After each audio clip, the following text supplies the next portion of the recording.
एक और अहम खबर, वज़ीर-ए-आज़म नरेंद्र मोदी कोरोना को लेकर काफ़ी संजीदा हैं। लगातार मीटिंग्स का दौरा है। गुज़िश्ता रोज़ डीएम और वज़ीर आला से उन्होंने बातचीत की थी। आज वज़ीर-ए-आज़म वाराणसी के डॉक्टरों से बातचीत करने वाले हैं।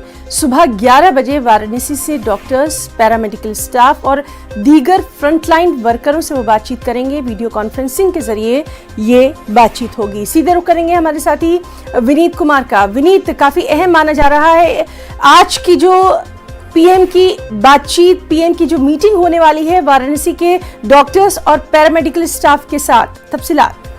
जी, निश्चित तौर पर मैं आपको बताना चाहूंगा कि जो ये बैठक में होने वाली है, वर्चुअली जो मीटिंग होने वाली है वाराणसी के डॉक्टरों और पैरामिलिट्री स्टाफ के साथ, तो साफ तौर पर जो नर्सिंग स्टाफ के साथ जो बैठक होगी उसमें साफ तौर पर यह हमारे में जो जानकारी मिल रही है कि दो चीजों पर चर्चा होगी। एक चीज जो जिस तरह से कोरोना में का जो सेकेंड वेव आया है उससे किस तरह से लड़ा जा रहा है, इसकी यहाँ पर चर्चा होगी। इसके साथ ही साथ मैं आपको यह भी बताना चाहूंगा कि फ्यूचर प्लानिंग को लेकर के भी, क्योंकि जिस तरह से कहा जा रहा है कि तीसरा वेव भी आ सकता है, उसको लेकर के भी यहाँ पर चर्चा होगी।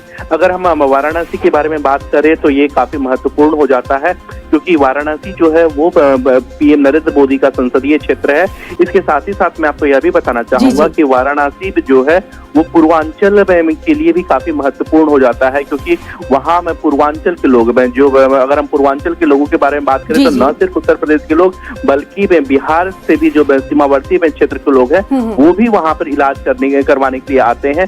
तो इस दृष्टि से भी वाराणसी जो है वो काफी महत्वपूर्ण हो जाता है। जी विनीत, तो लगातार इस अहम खबर पर हमारी नजर बनी रहेगी। बहुत बहुत आपका शुक्रिया अदा करना चाहेंगे तमाम तफसीलात के लिए।